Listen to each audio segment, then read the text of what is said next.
बोलिए श्री सीताराम जी महाराज की जय जयकार हो। बोलिए श्री राधा रानी सरकार की जय जयकार हो। बोलिए श्री भागवत चरित की जय जयकार हो। बोलिए श्री व्यास जी महाराज की जय जयकार हो। बोलिए श्री नारद जी महाराज की जय जयकार हो। बोलिए श्री सूत जी महाराज की जय जयकार हो। बोलिए श्री सौनक जी महाराज की जय जयकार हो। बोलिए श्री 88,000 संत महात्माओं की जय जयकार हो। बोलिए नैमिषारण क्षेत्र की जय जयकार हो। बोलिए यमुना मैया की जय जयकार हो। सिद्ध बाबा महाराज की जय जयकार हो। श्री मनसला मैया की जय जयकार हो। बोलिए पथरी वाले हनुमान जी महाराज की जय जयकार हो। बोलिए बाबा गुरु महाराज की जय जयकार हो। बोलिए सतगुरुदेव भगवान की जय जयकार हो। बोलिए काका गुरु महाराज की जय जयकार हो। बोलिए समस्त गुरु भाइयों की जय जयकार हो। बोलिए श्री सब संतन की जय जयकार हो। सब भक्तन की जय जयकार हो। बोलिए अपने अपने माता पिता भाई बंधु गुरु भगवान की जय जयकार हो। बोलिए पथरी धाम की जय जयकार हो। पथरी धाम की समस्त रिद्धियों सिद्धियों की जय जयकार हो। बोलिए श्री खेरप सरकार की जय जयकार हो। चलते हैं। सर्वप्रथम समस्त श्रोताजनों भक्तजनों को हमारी ओर से राम राम। परम पूज्य सद्गुरुदेव भगवान का आशीर्वाद समस्त श्रोतागणों वर्षों और भक्तजनों के ऊपर सदा बरसता रहे, इसी कामना को लेकर के प्रारंभ करते हैं। श्रीमद् भागवत चरित में अथ तृतीयो अध्याय प्रारंभ। देवराहा बाबा के चरणों में सादर प्रणाम। देवराहा बाबा कहते हैं कि हे संत महात्माओं, कि नारद जी जब गए व्यास बैठे बर आसन, चेत वृत्त को रोक कियो इंद्रन पे शासन।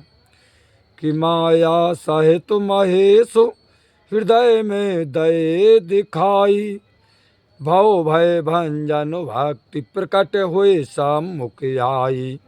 मन में मोद महाभयो भव्य भागवत रचुलाई, निज सुत सुख को स्वर सहित सबरी कंठ करा दई। अब नारद जी के चले जाने पर व्यास जी ने सुंदर आसन लगाकर यम नियम आदि द्वारा अपने चित्त को एकाग्र किया महाराज, और अपनी माया के साथ श्री कृष्ण को हृदय में देखा। समस्त दुख दूर करने वाली भगवान की भक्ति भी साक्षात प्रकट होकर के उनके सामने आ गई। भक्ति के आते ही हृदय आनंद मगन हो गया व्यास जी का।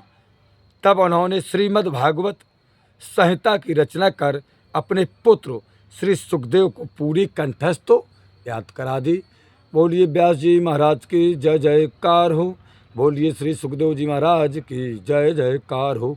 बोलिए श्री नारद जी महाराज की जय जयकार हो। अब देवराहा बाबा कहते हैं कि हे संत महात्माओं, कि बोले सौनक सूतो सुनाओ सुख की शिक्षा, बैरागी बन फिरें करें घर घर ते भिक्षा। कि कैसे आके पढ़ी संहिता शाश्वत सबरी, कैसे बाची कथा मिटायो शंका हमरी। कि बोले सूत सुनो सरसो अति मधुमय भगवत चरितो, फंसे प्रेम के फंद में ज्यों मृग बीना स्वर सुनतो। सौनक जी ने कहा कि हे सूत जी महाराज, सुखदेव जी ने शिक्षा कब प्राप्त की महाराज? वे तो बैरागी बने घर घर भिक्षा मांग करके खाते थे। इस दिव्य संहिता का अध्ययन कैसे किया उन्होंने? सौनक जी महाराज कहते कि हे सूत जी महाराज, पुनः राजा परीक्षित को सुनाया कैसे?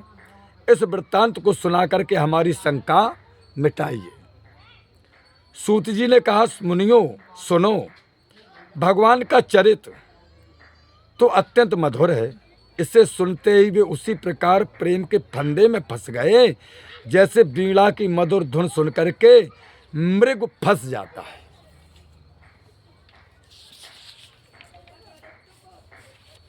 सूत जी महाराज कहते हैं कि हे संत महात्माओं,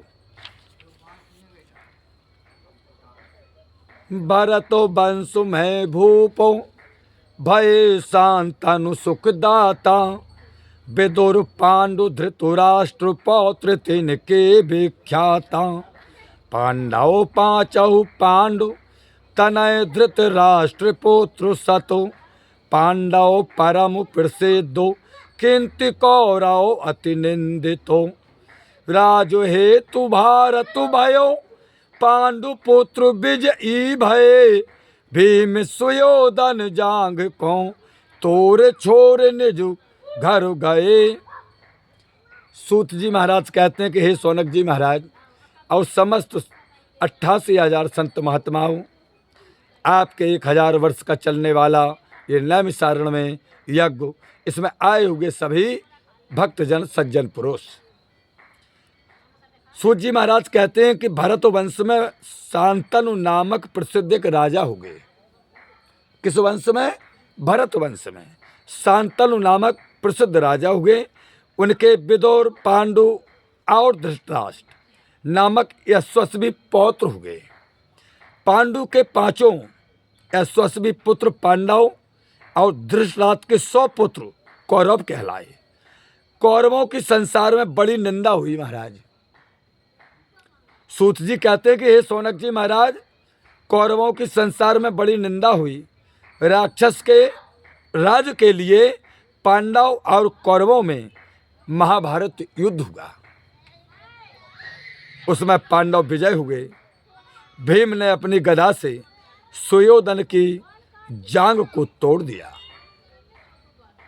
आगे सूत जी महाराज कहते हैं कि हे सौनक जी महाराज, जंगा टूटी जुगल सुयोधन अति दुख पायो, कंकु काके अरुग्रेद नौच वृण मज्जा खायो। अश्वत्थामा सुनतो शीर्घ शोका कुल धायो, दुर्योधन की दशा देखो नैनन जल छायो। कि द्रोण तनय नायक करे सांसा तक आशा रहत, जैसे जल डूबत तृण पकड़ पार पावन चाहतो।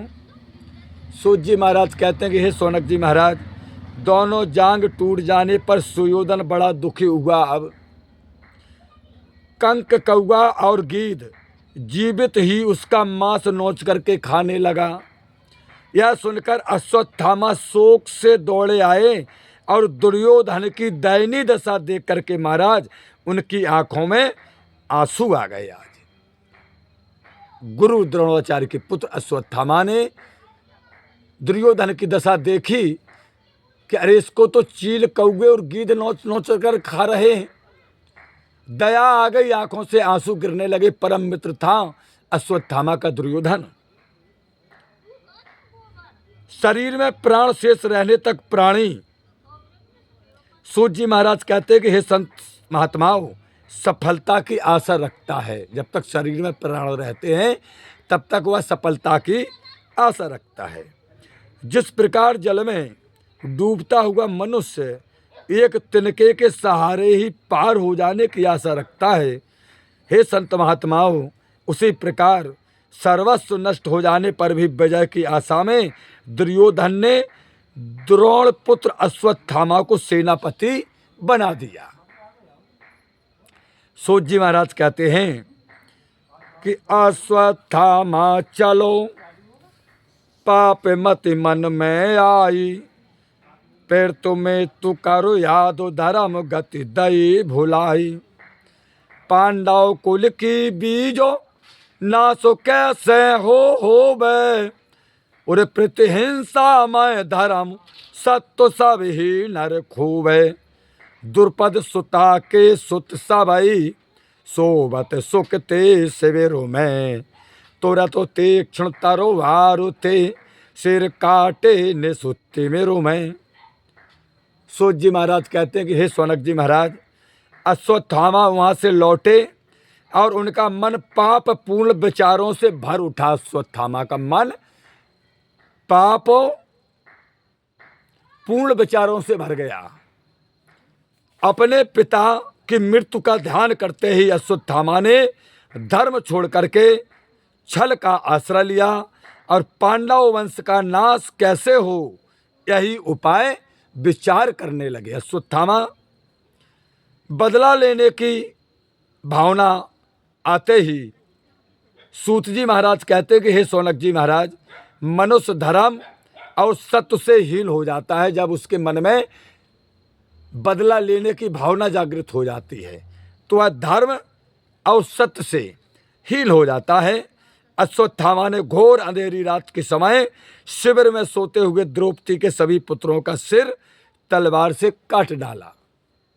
सूत जी महाराज कहते हैं कि हे 88,000 संत महात्माओं, पुत्र शोक ते दुखी द्रौपदी अति अकुलाई, मूर्छित हो के गिरी पार्थ प्रिय कह समुझाई, त्यागो चिंता शोक तीर लय तुरतई जाऊं, जेह काटे सुत शीसो काटो सिरता को लाऊं, केशव को करो सारुथी चले शत्रु पीछो कियो, ब्रह्म अस्त्र ने जो अस्त्र ते काट पकड़ गुरु सुत लियो।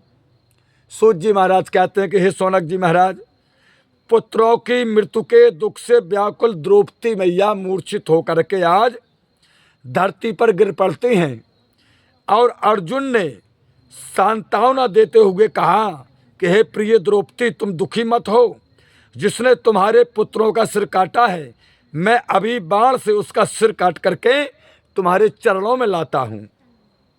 सूत जी महाराज कहते हैं कि हे शौनक जी महाराज, श्री कृष्ण को सारथी बनाया अर्जुन ने और शत्रु का पीछा किया और अपने बाण से अश्वत्थामा के ब्रह्मास्त्र को नष्ट कर उन्हें पकड़ लिया। अश्वत्थामा के पास ब्रह्मास्त्र था, उसको नष्ट किया और अर्जुन ने अश्वत्थामा को पकड़ लिया। सूत जी महाराज कहते हैं कि पशु समान दृढ़ बांधो, लाए पत्नी को दीन हो, गुरु सुत सम्मुख समुझ चरण बंदन उठ कीन हो, कि दया दृष्टि देखो द्रौपदी बोली बानी, छोड़ो इनको अभय दंड दे होगे हानि, कृष्ण कृष्ण कनिष्ठ बड़ सब ही को कहनो करो, मूल बार बाहर करो माथे को मुक्ता हरो। सूत जी महाराज कहते हैं कि हे शौनक जी महाराज, अब तो अर्जुन ने अश्वत्थामा को पशु की तरह जानवर की तरह बांध करके द्रौपदी के सम्मुख ला करके खड़ा कर दिया। गुरु के पुत्र को अपने सामने देख करके कृष्णा यानी द्रौपदी ने उनके चरणों में उठ करके प्रणाम किया और फिर उनकी ओर दया से देखते हुए कहा, इन्हें अभी छोड़ दीजिए, अभी हाल तुरंत छोड़ दो। द्रौपदी ने कहा, दंड देने से अपराध होगा। तब अर्जुन ने द्रौपदी, श्री कृष्ण तथा अन्य सभी छोटे भाई और बड़ों की सम्मति मानकर उनके मस्तक की मणि निकाल ली। महाराज बोले छोड़ दो। सबकी सलाह यही हुई कि अश्वत्थामा के मस्तक की मणि निकाल दो, एक गुरु पुत्र है, ब्राह्मण पुत्र है, इससे अगर मृत्यु दंड दोगे तो अपराध होगा, पाप लग जाएगा। निर्णय किया कि मस्तक की मणि निकाल लो।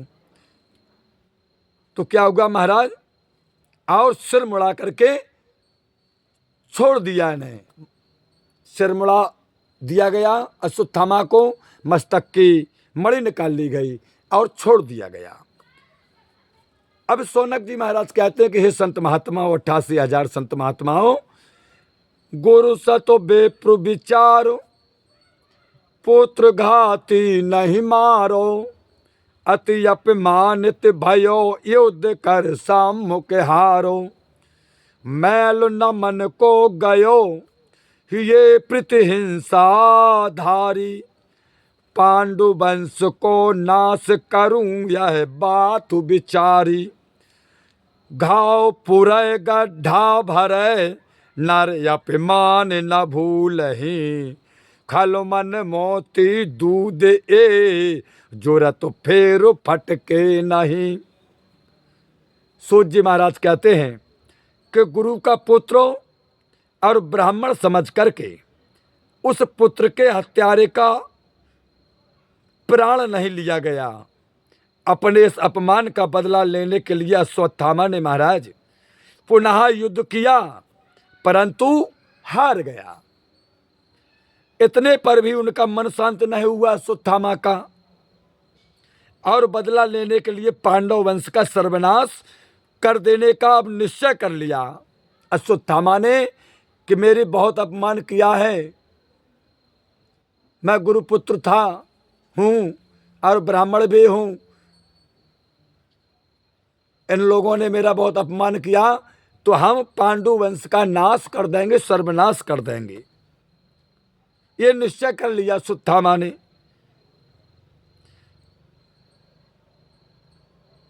तो सुखदेव जी महाराज परम पूज्य सूत जी महाराज कहते हैं शरीर का घाव और पृथ्वी में बना हुआ गड्ढा भर जाता है।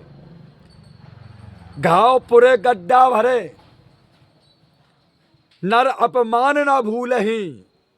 खल मन मोती दूध ये जुरत फेर फटके नहीं। हमारे शरीर का घाव भर सकता है, पृथ्वी के अनेक गड्ढे भर सकते हैं, परंतु मनुष्य अपमान को कभी नहीं भूलता है।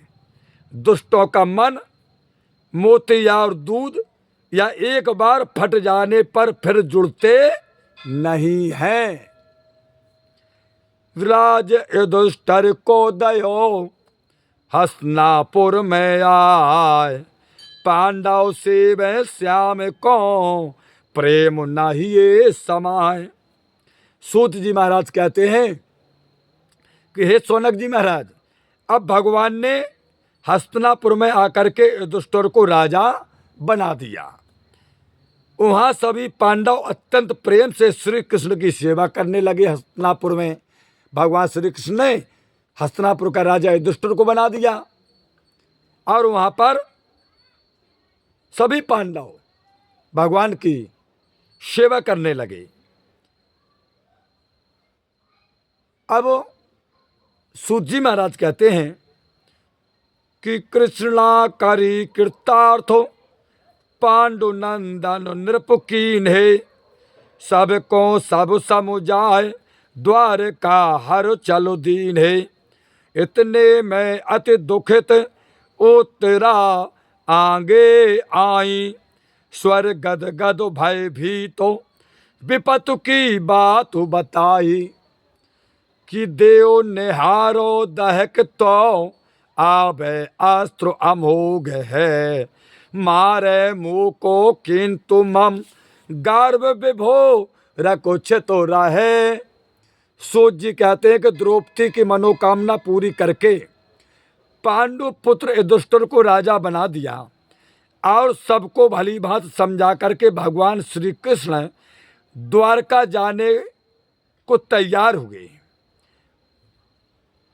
सूत जी महाराज कहते हैं कि उसी समय अत्यंत दुखी और भय से कांपती हुई, महाराज थर थर कांपती हुई उत्तरा ने रोंदे हुए सुर से कहा कि हे देव, देखिए तो व्यर्थ न जाने वाला ये दहकता हुआ अस्त्र मेरी ओर चला आ रहा है। ये देखो अस्त्र आ रहा है दहकता हुआ, ये अस्त्र व्यर्थ नहीं जाता है कभी, और ये देखो ये मेरी ओर आ रहा है।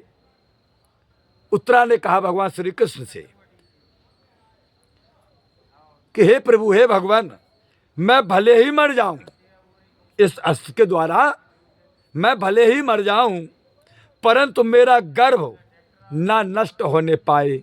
ये उत्तरा ने भगवान श्री कृष्ण से रुंधे हुए सुर में, रोते हुए बिलखते हुए भयभीत डर के द्वारा हाथ जोड़ करके कहा।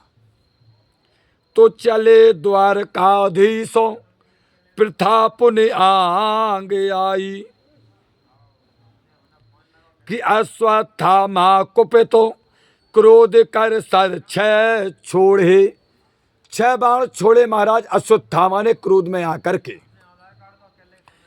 कि अश्वत्थामा कुपितो क्रोध कर सर छह छोड़े। आवत देखे चक्रो सुदर्शन ते हरि तोड़े। दुर्योधन दल दलो दुसह दारुण दुख दीन है। करी उत्तरा अभय पांडव सुत निर्वाह कीने। कि पल में जो जग को रचे करे निमिष में नासो है। दुष्ट दलन भागु तनु भरन महतिन कवनु प्रयासो है। सूत जी महाराज कहते हैं कि हे महात्माओं, अब तो क्रोधित होकर के गुरुपुत्रो अश्वत्थामा ने 6 बाण मारे। उन्हें श्री कृष्ण ने अपने सुदर्शन चक्र से काट दिए। दुर्योधन की समस्त सेना का संहार कर उसे महान कष्ट दिया भगवान ने, और उत्तरा के गर्भ की रक्षा कर पांडवों का संकट दूर किया। सूत जी महाराज कहते हैं, हे सोनक जी महाराज, जो पल भर में ही संसार की रचना कर पलक भांजते ही उसे नष्ट कर देते हैं, उन्हें दुष्टों का विनाश कर भक्तों को आनंद देने में कितना परिश्रम करना पड़ता है। ये तो भगवान है, पल में सृष्टि को रचते हैं, पलक झपकते ही दुष्टों का नाश कर देते हैं। ऐसे भगवान अपने भक्तों को आनंद और सुख देने में कितनी देर लगती है, उन्हें कितना परिश्रम पड़ता है, कुछ नहीं पड़ता है। तो चले द्वारकाधीश प्रथा पुन आगे आई। भ्रात पुत्र को पकड़ प्रेम ते विनय सुनाई। कि प्रभो पुत्र परिवार सहित सब भांति उवारी। किंतु जी है एक अंत में भी को हमारी।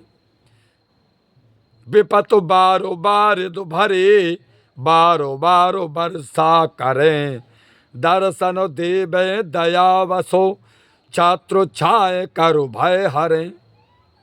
सूत जी महाराज कहते हैं कि हे महात्माओं, जब श्री कृष्ण भगवान फिर द्वारका जाने लगे तब कुंती ने उन्हें प्रेम से पकड़ लिया। माता कुंती ने अपने भाई के पुत्र को प्रेम से पकड़ लिया और विनती करते हुए कहने लगी कि हे प्रभु, आपने पुत्रों और परिवार सहित हमारी रक्षा की है।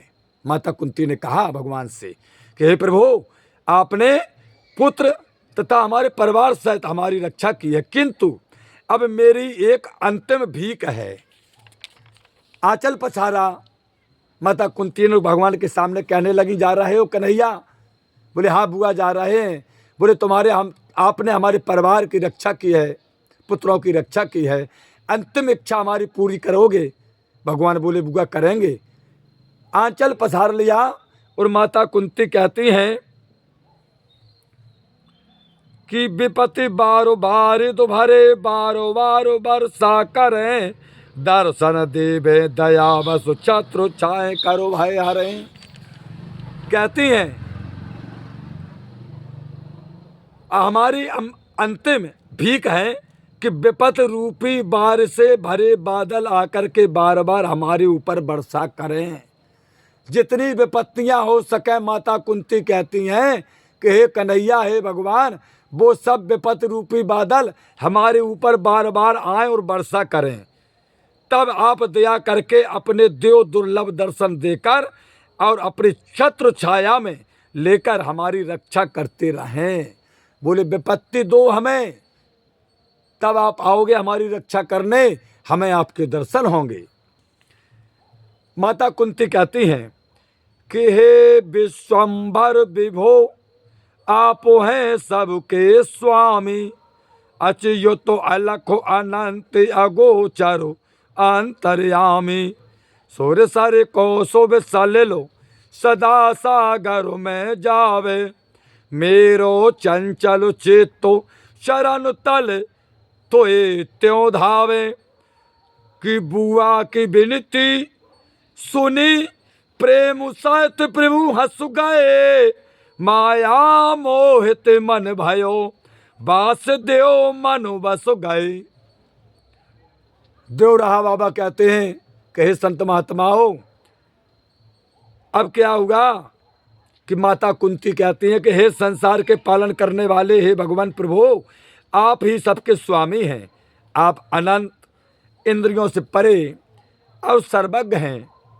माता कुंती कहती है, कन्हैया, जैसे पवित्र गंगा जल सदैव समुद्र में ही जाता रहता है, उसी प्रकार मेरा चंचल मन निरंतर आपके चरणों में ही लगा रहे। कुंती की प्रार्थना सुनकर के भगवान हंस पड़े और उनके हंसते ही कुंती का मन पुनः माया के वशीभूत होकर श्री कृष्ण में आसक्त हो गया। तो नहीं द्वारका गए, लौट महलन में आए, धर्मराज रण पाप सोच पुन पुन पछुताए।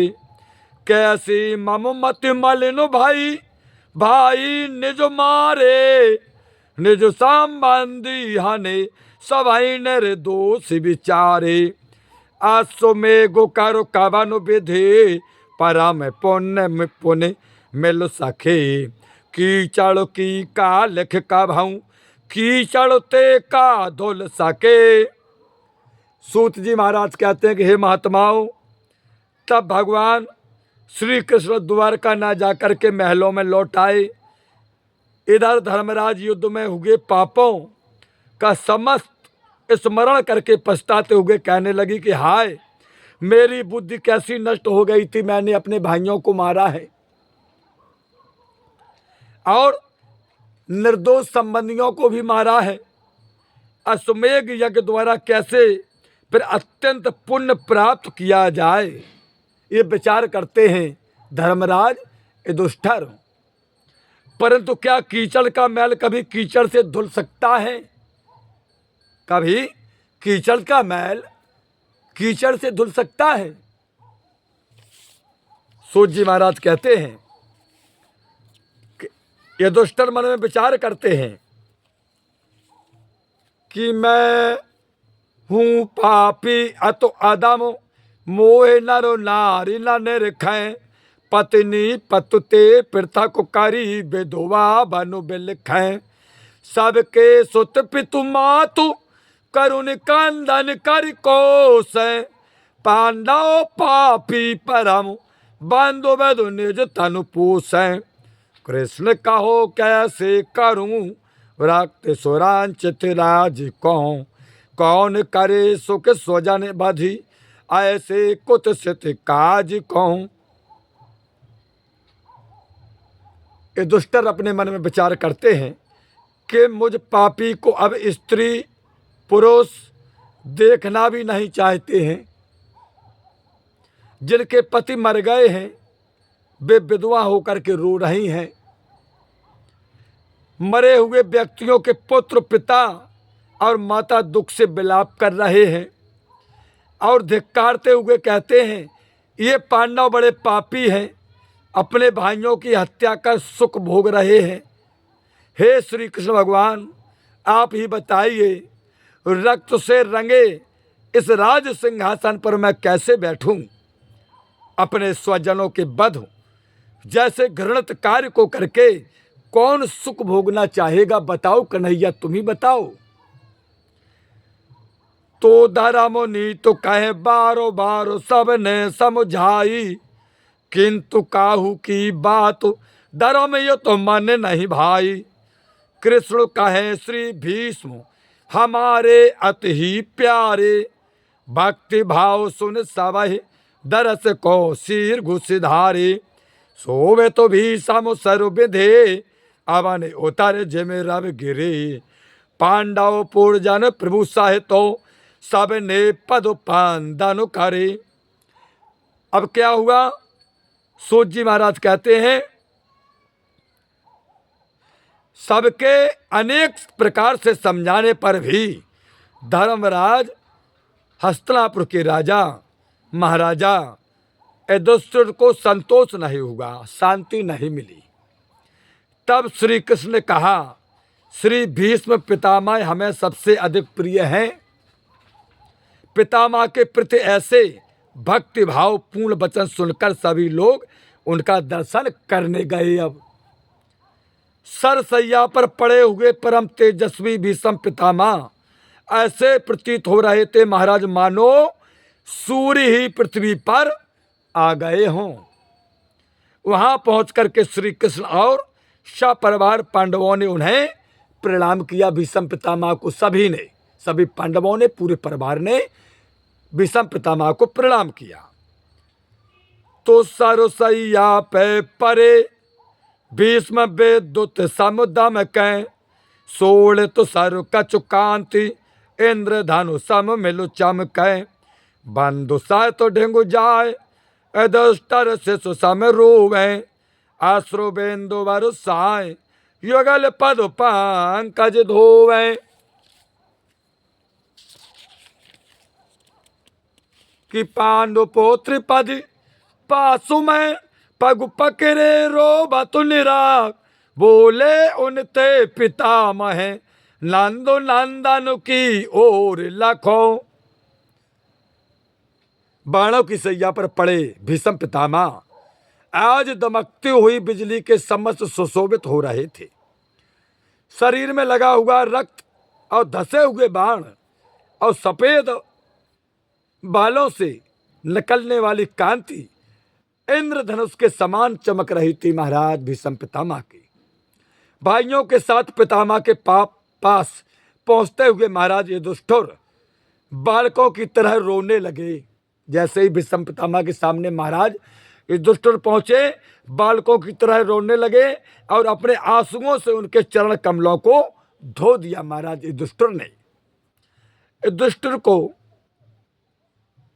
पैर पकड़कर रोते देखकर के श्री कृष्ण की ओर निहारते हुए पितामह ने धर्मराज से कहा कि जिन्हें सारथी सौहार्द सखा सेवक तुम मानो उन्हें सगुण साकार सर्व स्वामी कर जानो। कैसे कैसे कठिन काज सब करे तुम्हारे भाववश भगवान भक्त भय हरो बेवारे कमठ अंड सेवे सदा भाव रखे त्यों दासु में दर्शन देवे दया निधि आए सेवक पासु में। सूत जी महाराज कहते हैं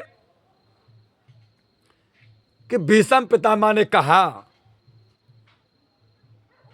कि हे धर्मराज युधिष्ठिर तुम रो रहे हो, आंसू बहा रहे हो, अपने आंसुओं से हमारे चरणों को धो दिया। जिन श्री कृष्ण को तुम अपना सारथी मानते हो, सखा और सेवक समझते हो, उन्हें शरीरधारी सर्वगुण संपन्न सबके स्वामी परमात्मा समझो। भीष्म पितामह कहते हैं इन्होंने तुम्हारा कठिन से कठिन काम किया है। धर्मराज अंडे का पालन पोषण करता है, हाँ कठिन से कठिन काम किया है। भीष्म पितामह ने कहा हे धर्मराज रो नहीं, चुप हो जाओ बेटा। भगवान तो प्रेम बस ही भक्तों का संकट दूर करते हैं और बोले दूर रहकर भी कछुआ जैसे अपने अन्नों का पालन पोषण करता है, उसी प्रकार भगवान अपने भक्तों का पालन पोषण करते हैं। भीष्म पितामह कहते हैं कि हे बेटा युधिष्ठिर आज वही दयामय सेवक को स्वयं दर्शन देने आए हैं। यही खड़े हैं सम्मुख दयामय श्री कृष्ण आज ये हमें दर्शन देने यहाँ स्वयं आए हैं। भीष्म पितामह कहते हैं कि हे नटनागर नवल नित्य नाटक नव खेलें देखो दया के दृश्य दुख दर्शक बहु भेलें कब करवावे कहाँ कौन ते कैसो कारज और भेद न जाने देव दैत्य दानव शंकर अज। अंतकाल में कृष्ण कहे नर यज्ञ तज हरिपुर गए ते मम मृत्यु समय समुझ स्वयं श्याम सम्मुख वहे। भीष्म पितामह कहते हैं सदैव नए नए खिलवाड़ करने वाली ये नटवर श्याम सुंदर बड़े रंगीले हैं। कैसे हैं? बोले बड़े रंगीले हैं। इनकी करुणापूर्ण लीला देख करके भीष्म पितामह कहते हैं कि हे युधिष्ठिर संसारी जीव दुखी हो जाते हैं या कब कहाँ पर किससे और कौन सा काम करवाएं, इसे दैत्य दानव और ब्रह्मा शंकर और देवता भी नहीं जानते हैं। बेटा युधिष्ठिर भीष्म पितामह कहते हैं, मृत्यु के समय जिन श्री कृष्ण का नाम लेने पर मनुष्य वैकुंठ को चले जाते हैं, देखो वे ही दयामय श्याम सुंदर मेरी मृत्यु का समय समझकर स्वयं मेरे ही सम्मुख दर्शन देने आ गए हैं। भीष्म पितामह कहते हैं, मेरे ही मृत्यु का अंतिम समय है और वही दयामय श्री कृष्ण है जिनके नाम मात्र से जीव तर जाता है। भीष्म पितामह कहते हैं, आज वो दयामय श्री कृष्ण परमपिता परमात्मा हमारे सम्मुख आ गए हैं, हमारी मृत्यु का अंतिम समय चल रहा है।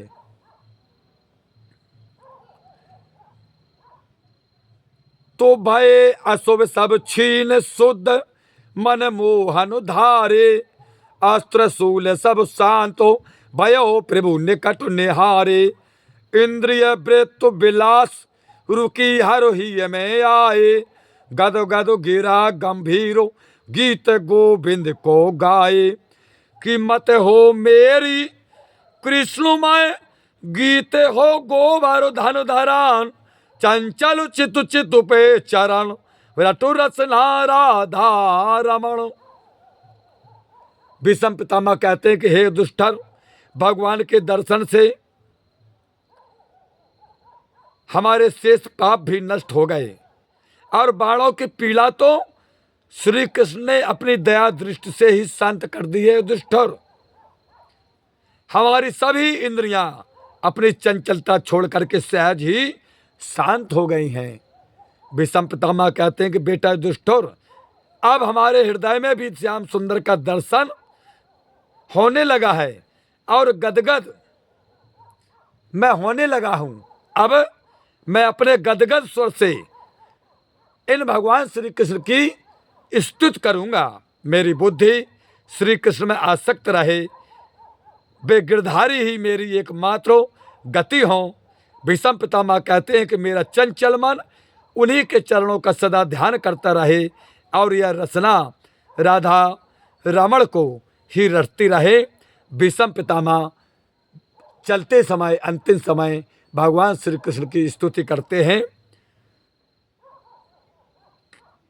कि मेरो मानो प्रभु चरनाने रम जावे, मेरो मानो प्रभु चरनाने रम जावे, मोरे मुकुट काचो कुटिले मनोहारो, फसुतिनु में उड़ जावे, मेरो माने प्रभु चरनाने रम जावे, बालु तिलको धानो समय शोभ बोहानो, नैननो मैं गाड़ो जावे, मेरो मानो प्रभु चरनाने रम जावे, लोल कपोल सोएद इति सुंदरो, निरखो सच पावे,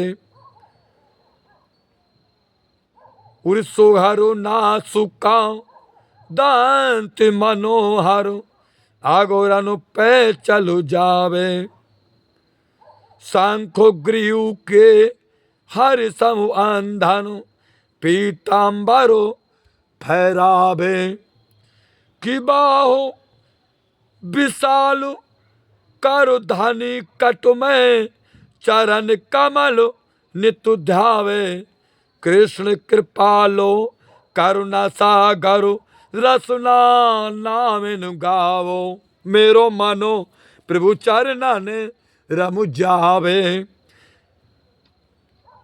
कि सुहरु ना सुका दंत मनोहर, अदरन पे बल जावे, सांक गृह के हर समुकांधनो, पीता मारो फहरावे, मेरो मनो प्रभु चरनाने रम जावे।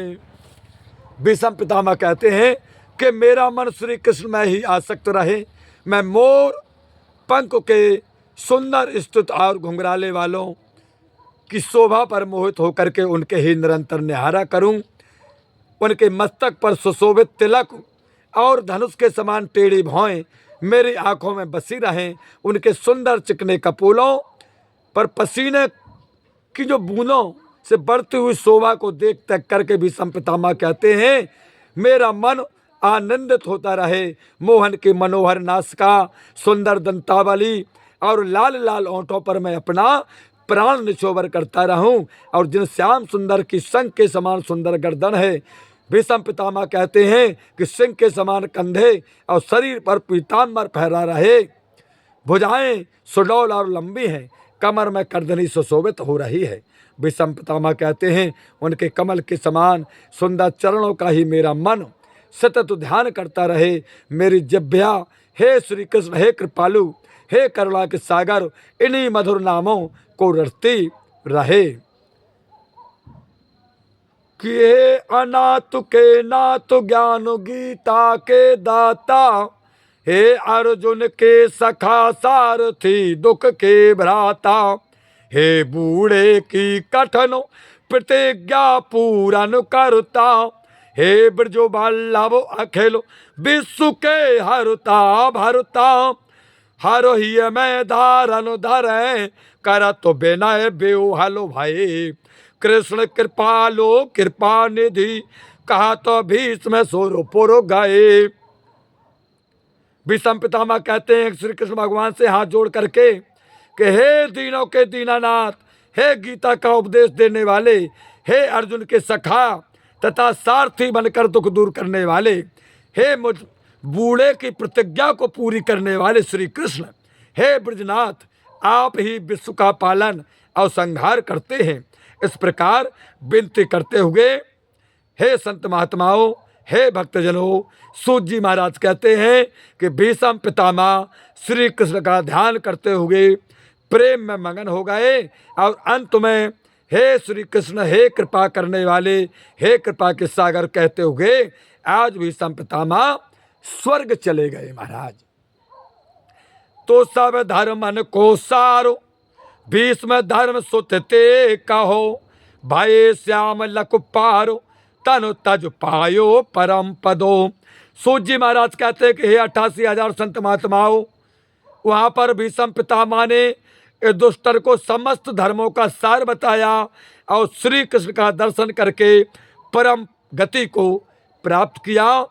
तो भय भीष्म जब शांत, तो कृष्ण पांडव पछुताए, दाह आदि संस्कार करे कुल करम ने कराए। सेवक स्वजन समेत तो हस्तिनापुर में आए, भय यदुष्टर भूप विविध विधि हर समुझाए। सब को सभी संतोष कर, श्याम सुकुच बोले बचन, जाओ द्वारका तहाहू, चिंतित होंगे सब स्वजनों। सूत जी महाराज कहते हैं कि हे सोनक जी महाराज, नैमिषारण्य क्षेत्र में चल रहे 1000 वर्ष के यज्ञ में आए हुए समस्त 88,000 संत महात्मा और भक्तजन भीष्म पितामह के प्राण त्याग करने पर श्री कृष्ण और पांडव आदि शोक करने लगे। उनका विधिवत दाह संस्कार तथा कुल परंपरा के अनुसार सब कार्यों को पूरा करके सभी हस्तिनापुर चले आए। श्री कृष्ण के समझाने पर ये दुष्टर पुनः राज करने लगे।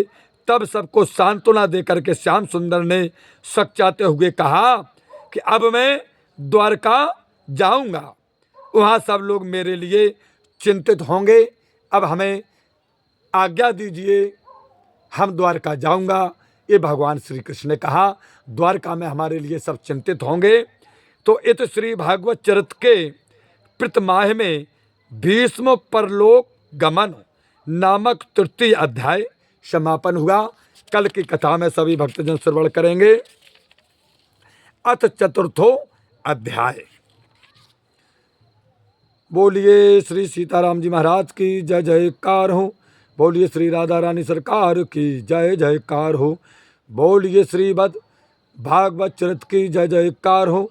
बोलिए श्री देवराहा बाबा जी महाराज की जय जयकार हो। बोलिए श्री नारद जी महाराज की जय जयकार हो। बोलिए श्री व्यास जी महाराज की जय जयकार हो। बोलिए श्री सौनक जी महाराज की जय जयकार हो। बोलिए श्री सूत जी महाराज की जय जयकार हो। बोलिए 88,000 संत महात्माओं की जय जयकार हो। बोलिए हस्तिनापुर क्षेत्र की जय जयकार हो। अपने अपने माता पिता भाई बंधु गुरु भगवान की जय जयकार हो। हरिओम शरणम गच्छामि, हरिओम शरणम गच्छामि, हरिओम शांति शांति शांति। सभी भक्तजनों, सभी श्रोताजनों को हमारी ओर से राम राम। परम पूज्य सद्गुरुदेव भगवान का आशीर्वाद समस्त भक्तजनों पर सदा बरसता रहे, इसी कामना को लेकर के अपनी बाड़ी को विराम देते हैं। हरिओम शांति शांति शांति।